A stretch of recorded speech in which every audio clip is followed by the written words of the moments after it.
I thank the gentleman. It's unfortunate that today and for most of next week we will continue engaging in the Democrats' day-long TV spectacles instead of solving the problems we were all sent to Washington to address.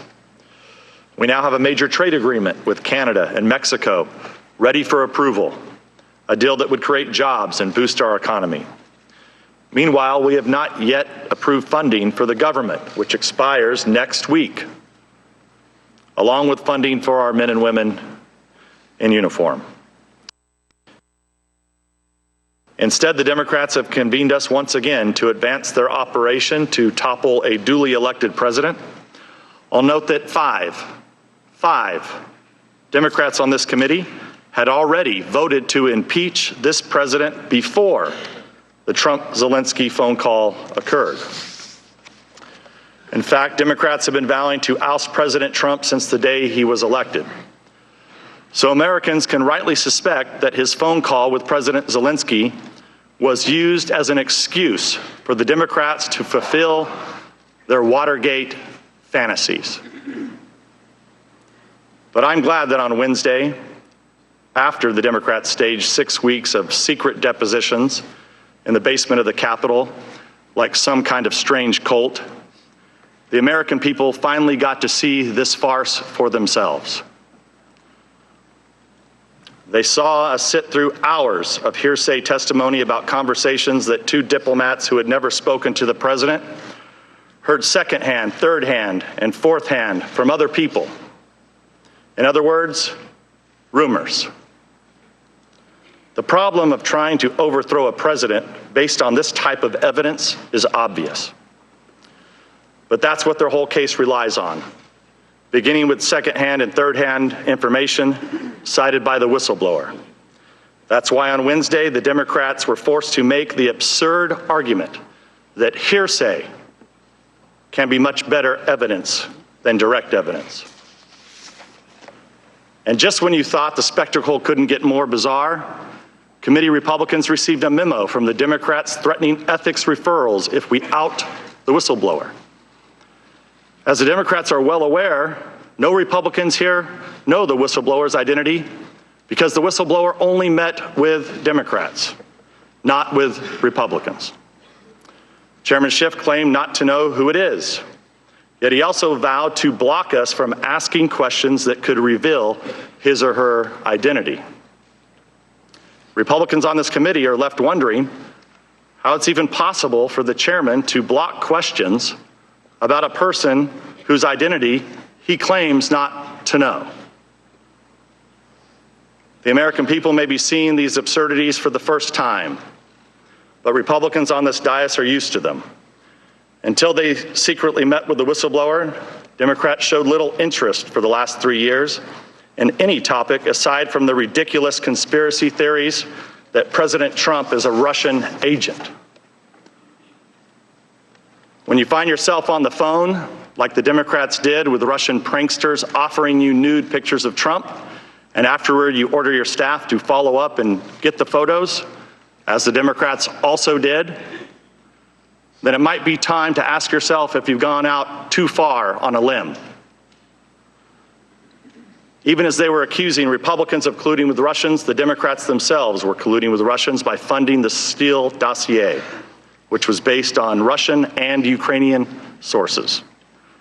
Meanwhile, they turn a blind eye to Ukrainians meddling in our elections because the Democrats were cooperating with that operation. This was the subject of a July 20th, 2017 letter sent by Senator Grassley to then Deputy Attorney General Rod Rosenstein. The letter raised concerns about the activities of Alexander Chalupa, a contractor for the Democratic National Committee, who worked with Ukrainian embassy officials to spread dirt on the Trump campaign.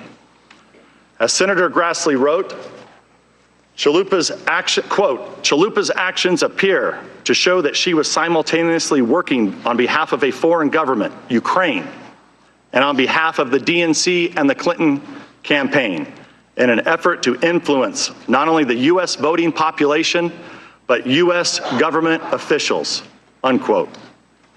After touting the Steele dossier and defending the FBI's Russia investigation, which are now being investigated by Inspector General Horowitz and Attorney General Barr, Democrats on this committee ignore Ukrainian election meddling, even though Chalupa publicly admitted to the Democrats' scheme. Likewise, they are blind to the blaring signs of corruption surrounding Hunter Biden's well-paid position on the board of a corrupt Ukrainian company, while his father served as vice president and point man for Ukraine issues in the Obama administration. But the Democrats' media only cared about that issue briefly, when they were trying to stop Joe Biden from running against Hillary Clinton in 2015. As I previously stated, these hearings should not be occurring at all until we get the answers to three crucial questions the Democrats refuse to ask. First, what is the full extent of the Democrats' prior coordination with the whistleblower, and who else did the whistleblower coordinate this effort with?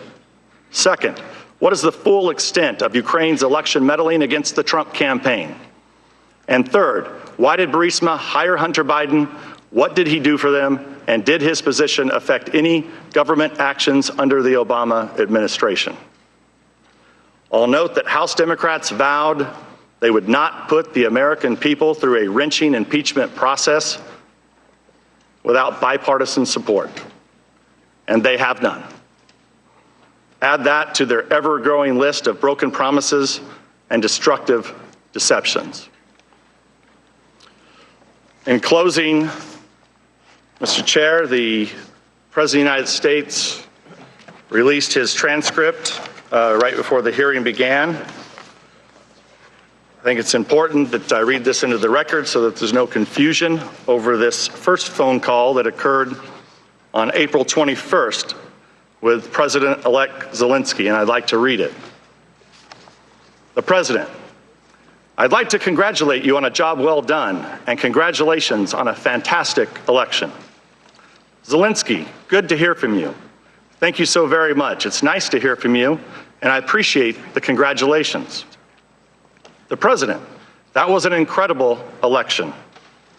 Zelensky: again, thank you so very much. As you can see, we tried very hard to do our best. We had you as a great example. The President: I think you will do a great job. I have many friends in Ukraine who know you and like you. I have many friends from Ukraine and frankly expected you to win. And it's really an amazing thing that you've done. I guess in a way, I did something similar. We're making tremendous progress in the U.S. We have the most tremendous economy ever.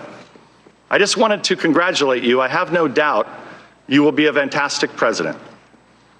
Zelensky, first of all, thank you so very much, again, for the congratulations. We in Ukraine are an independent country, an independent Ukraine. We're going to do everything for the people. You are, as I said, a great example. We are hoping we can expand on our jobs as you did. You will also be a great example for many. You are a great example for our new managers.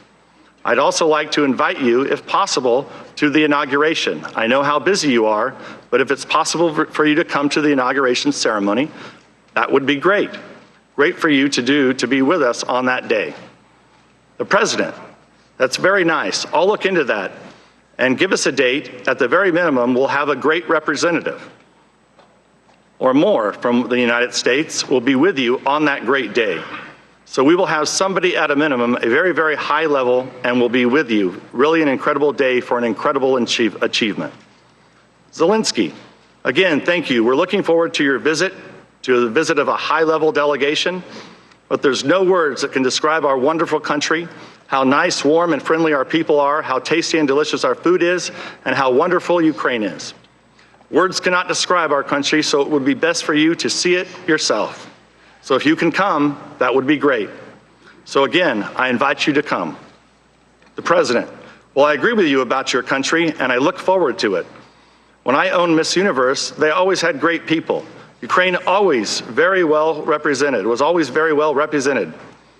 When you're settled in and ready, I'd like to invite you to the White House.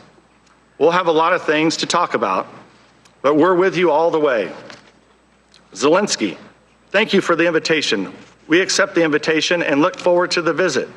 Thank you again. The whole team and I are looking forward to the visit. Thank you for the congratulations, and I think it will still be great if you could come and be with us on this important day. The results are incredible. They're very impressive for us. So it will be absolutely fantastic if you could come on that day. The President, very good. We'll let you know very soon, and we will see you very, very soon regardless. Congratulations, and please say hello to the Ukrainian people and your family. Let them know I send my best regards. Well, thank you, Zelensky. Well, thank you. You have a safe flight and see you soon. President, take care of yourself and give a great speech today. You take care of yourself and I'll see you soon. Zelensky, thank you very much. It's difficult for me, but I will practice English and I will meet in English. Thank you very much. The President laughing. Oh, that's beautiful to hear. That's really good. I could not do it in your language. I'm very impressed. Thank you so much. Zelensky, thank you so much. The President, good day, good luck. I'm glad I was able to read that into the record so now the American people know the very first call that President Trump had with President Zelensky. And with that, I yield back the balance of my time. Mr. Chairman, I have a parliamentary inquiry.